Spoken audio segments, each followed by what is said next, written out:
Basic rules সেগুলো আমরা শিখেছিলাম। আমরা আজকে ন্যারেশন চেঞ্জের প্রত্যেকটা সেন্টেন্সে কি করে ইউজ করতে হয় সেই সেন্টেন্সগুলোর ভেতরে যেগুলো নিয়ম ইউজ করা হয় সেগুলোই আমরা আজকে শিখব। তাহলে এক একটা করে সেন্টেন্স ধরে ধরে আমরা স্টার্ট করব। আমাদের ফার্স্ট অফ অল রয়েছে narration change of assertive sentence. Assertive সেন্টেন্সে আমরা কি করে ন্যারেশন চেঞ্জ করব। দেখো, রুল 1, অ্যাসার্টিভ সেন্টেন্সকে ডিরেক্ট স্পিচ থেকে ইনডিরেক্ট স্পিচে পরিবর্তন করার সময় রিপোর্টিং ভার্বে সে অথবা টেলে রূপান্তরিত করতে হয়। আমরা এক্সাম্পল দেখে নিই।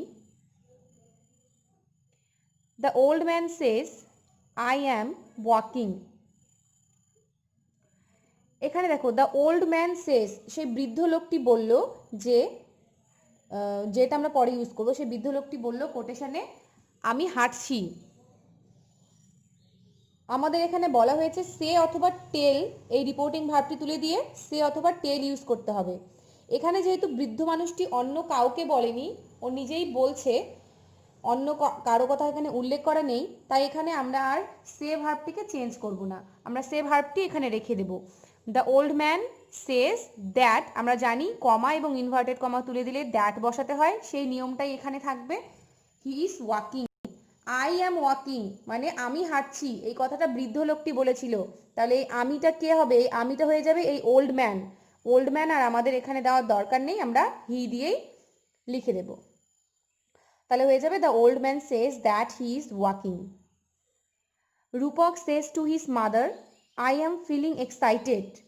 রূপক তার মাকে বলল, এবার রূপক কিন্তু একজনকে বলেছে, তার মাকে বলেছে আই অ্যাম ফিলিং এক্সাইটেড, আমার খুবই এক্সাইটেড ফিল হচ্ছে। তাহলে রূপক, এখানে আমরা সে ভার্বটি দিতে পারবো না। যখন অন্য কাউকে উদ্দেশ্য করে কিছু বলবে, তার কথা যদি বাক্যে আমাদের উল্লেখ করা থাকে, তাহলে আমরা সে জায়গায় টেল বসিয়ে দেব।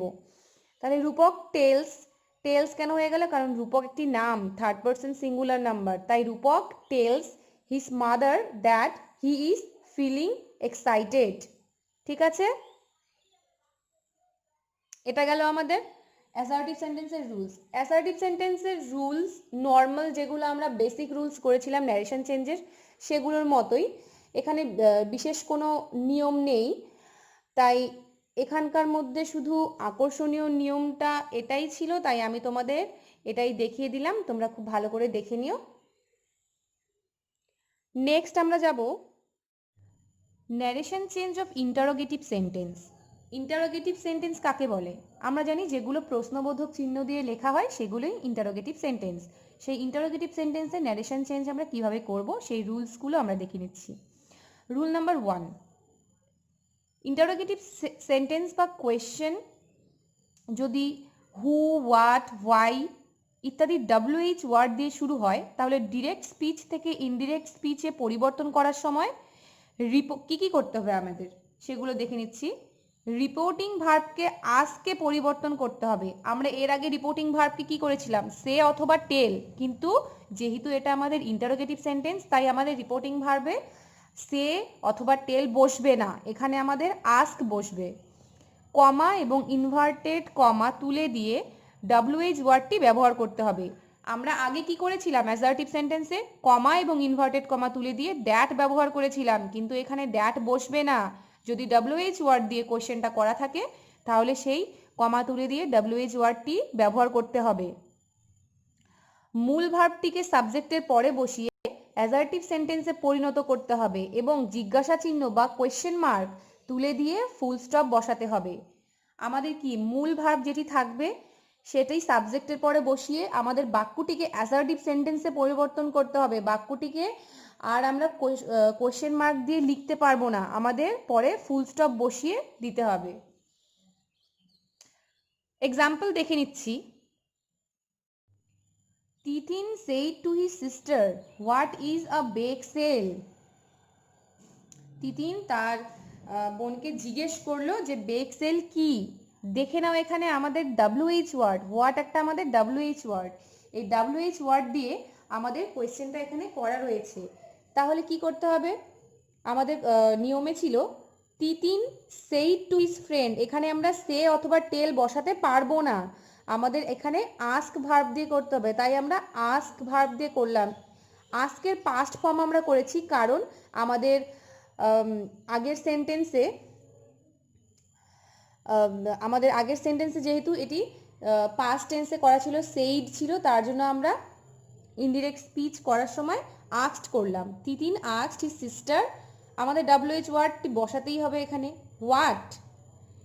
এবার কি বলেছে, আমাদের নিয়মে ছিল যে সাবজেক্টের পরে আমাদের ভার্বটিকে বসাতে হবে, তাহলে হোয়াট, এখানে আমাদের সাবজেক্ট হচ্ছে এ বেক সেল, তাহলে হোয়াট এ বেক সেল আমরা সাবজেক্ট বসিয়ে দিলাম।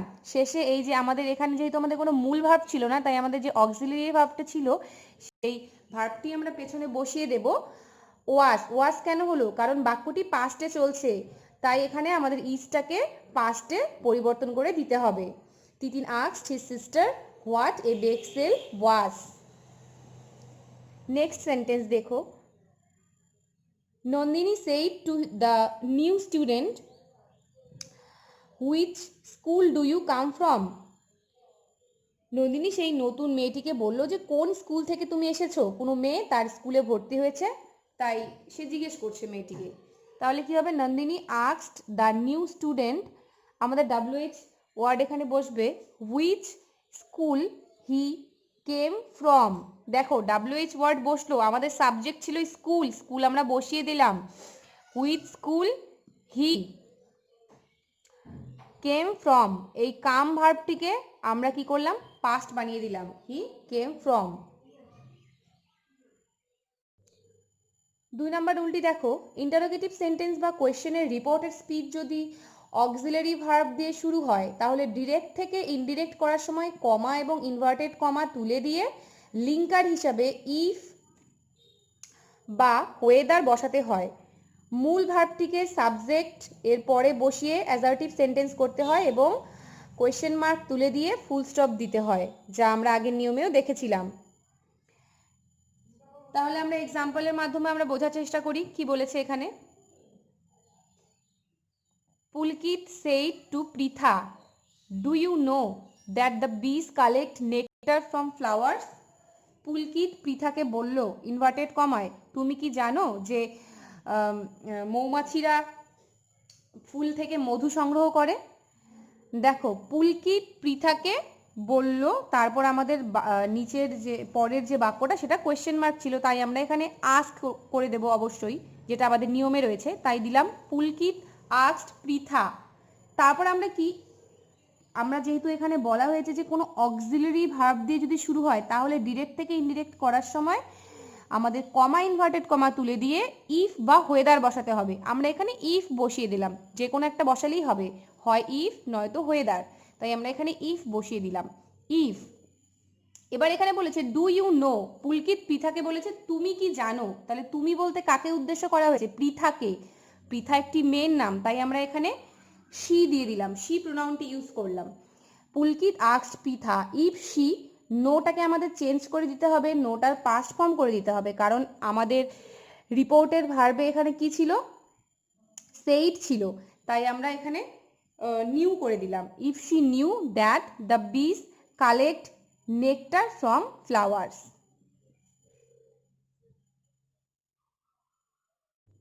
এবার দেখো narration change of imperative sentence. Imperative সেন্টেন্সে আমরা ন্যারেশন চেঞ্জ কিভাবে করব। ইম্পারেটিভ সেন্টেন্স মানে আমরা জানি যে সেখানে আদেশ, উপদেশ, অর্ডার, অনুরোধ এগুলো বোঝায়, এটা ইম্পারেটিভ সেন্টেন্স, নাম শুনলে সবার মনে এই ধারণাটি চলে আসে। তাহলে এই রুলটা দেখে নেই কি হবে।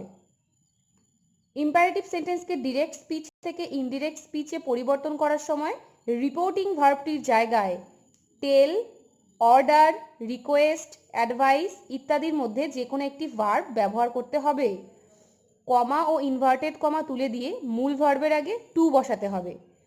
তাহলে আমরা বুঝলাম যেহেতু এটা ইম্পারেটিভ সেন্টেন্স, সেখানে অবশ্যই অর্ডার, রিকোয়েস্ট, অ্যাডভাইস এই ওয়ার্ডগুলো তো থাকবেই। তাহলে এক্সাম্পলের মাধ্যমে আমরা বোঝার চেষ্টা করব কি বলেছে নিয়মের মধ্যে। দেখো, the teacher said to the students go to the class immediately, এই ইম্পারেটিভ সেন্টেন্স সলভ করার সময় ডিরেক্ট থেকে ইনডিরেক্ট করার সময় সবসময় তোমাদের সেন্টেন্সটির ভাবটা বুঝতে হবে যে কিভাবে কথাটা বলা হচ্ছে, আদেশ করা হচ্ছে, অনুরোধ করা হচ্ছে না কাউকে উপদেশ দেওয়া হচ্ছে, এগুলো তোমাদের বুঝে তারপর সেন্টেন্সের মধ্যে সেই রিপোর্টিং ভার্বটা বসাতে হবে। যেমন দেখে নাও, the teacher said to the students, শিক্ষক মহাশয় ছাত্রদেরকে বলল, go to the class immediately, তোমরা এখনই ক্লাসে চলে যাও। এখানে যেহেতু টিচার স্টুডেন্টকে বলছে, টিচার স্টুডেন্টকে কোনোদিনও রিকোয়েস্ট করে, কিন্তু এখানে কোনো কাজ করা অর্থে বোঝালে সবসময় বলা হবে যে অর্ডার করা হচ্ছে। টিচার একটা স্টুডেন্টকে অর্ডার করে, তাহলে দ্য টিচার অর্ডার্ড, আমাদের মূল ভাব ছিল অর্ডার, বাট আমরা এখানে অর্ডার্ড করলাম, ইডি যুক্ত করলাম, পাস্ট করে দিলাম, তার কারণ আমাদের ডিরেক্ট স্পিচে এটা সেইড ছিল, তাই the teacher order the students. তারপর আমাদের কি বসাতে হবে, কমা ইনভার্টেড কমা তুলে দিয়ে একটা টু বসাতে হবে, আমরা নিয়মে দেখেছি, তাই to go to the class immediately. খুবই ইজি এটা। আওয়ার পেরেন্টস সেই two us always speak the truth, আমাদের পিতামাতা আমাদেরকে বলে সবসময় সত্যি কথা বলবে। তাহলে আমাদের পিতামাতা আমাদেরকে তো আমাদেরকে জীবনে চলার পথে অনেক রকমের উপদেশ দিয়ে থাকে। আমাদের পিতামাতা সবসময় অর্ডার করে তাই তো নয়, অনেক কিছুতে উপদেশ দিয়ে থাকে, যে কারোর সাথে মারামারি করবে না, সবসময় সত্যি কথা বলবে, মিথ্যে বলবে না, এগুলো সবসময় কি হয়, উপদেশ দেওয়া অর্থে বোঝায়। তাহলে কি হবে, আওয়ার পেরেন্টস উপদেশ, অ্যাডভাইস করে আমাদেরকে, advised us to speak the truth always. এখানে দেখো অলওয়েজটা আমরা লাস্টে বসিয়ে দিলাম সেন্টেন্সে, কারণ সামনে বসালে টু এর পর যদি অলওয়েজ বসাই সেটাও ঠিক হবে, কিন্তু আমাদের বাক্যটা সাজানোর জন্য আমরা অলওয়েজটা পেছনে লিখে দিলাম। নেক্সট সেন্টেন্স দেখো, Prakash said to his friends follow me, Prakash তার বন্ধুদেরকে বলল তাকে অনুসরণ করতে, আমাকে অনুসরণ করো ইনভার্টেড কমায়। তাহলে Prakash told his friends to follow him, me বলতে এখানে প্রকাশ নিজের কথা বলেছে, তাই ফলো হিম, এই জিনিসগুলো বুঝে নেবে। দেখো তোমরা যদি ইম্পারেটিভ সেন্টেন্স বুঝতে না পারো যে কোথায় আমরা অ্যাডভাইস, মানে কিছু কিছু সেন্টেন্স রয়েছে যেগুলোতে বোঝা একটু মুশকিল হয়ে যায়, যে সেখানে অর্ডার ইউজ হবে না অ্যাডভাইস ইউজ হবে, তো সেই সেন্টেন্সগুলোর ক্ষেত্রে তোমরা টোল্ড দিয়ে করতে পারো।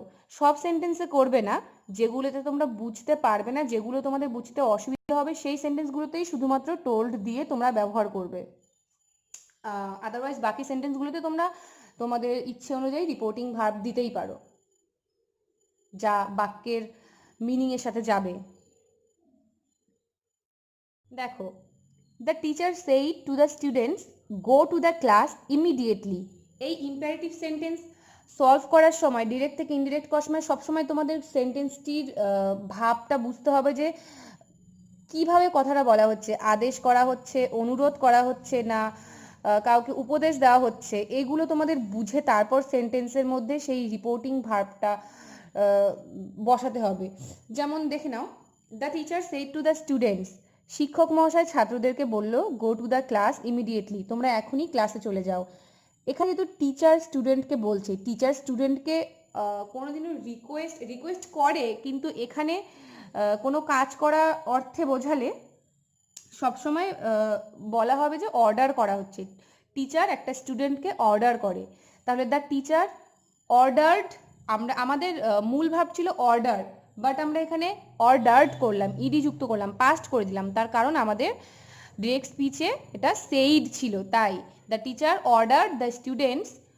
তারপর আমাদের কি বসাতে হবে, কমা ইনভার্টেড কমা তুলে দিয়ে একটা টু বসাতে হবে, আমরা নিয়মে দেখেছি, তাই to go to the class immediately. খুবই ইজি এটা। Our parents said to us always speak the truth, আমাদের পিতামাতা আমাদেরকে বলে সবসময় সত্যি কথা বলবে। তাহলে আমাদের পিতামাতা আমাদেরকে তো আমাদেরকে জীবনে চলার পথে অনেক রকমের উপদেশ দিয়ে থাকে। আমাদের পিতামাতা সবসময় অর্ডার করে তাই তো নয়, অনেক কিছুতে উপদেশ দিয়ে থাকে, যে কারোর সাথে মারামারি করবে না, সবসময় সত্যি কথা বলবে, মিথ্যে বলবে না, এগুলো সবসময় কি হয়, উপদেশ দেওয়া অর্থে বোঝায়।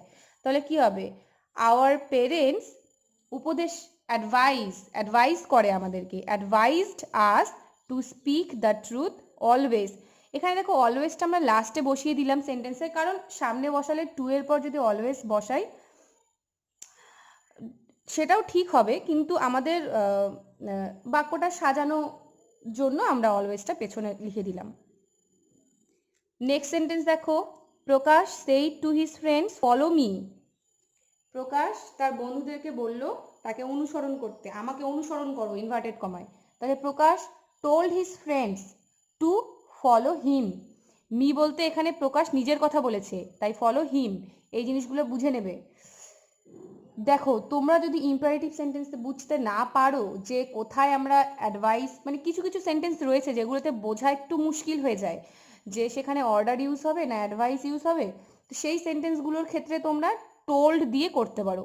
সব সেন্টেন্সে করবে না, যেগুলোতে তোমরা বুঝতে পারবে না, যেগুলো তোমাদের বুঝতে অসুবিধা হবে সেই সেন্টেন্সগুলোতেই শুধুমাত্র টোল্ড দিয়ে তোমরা ব্যবহার করবে।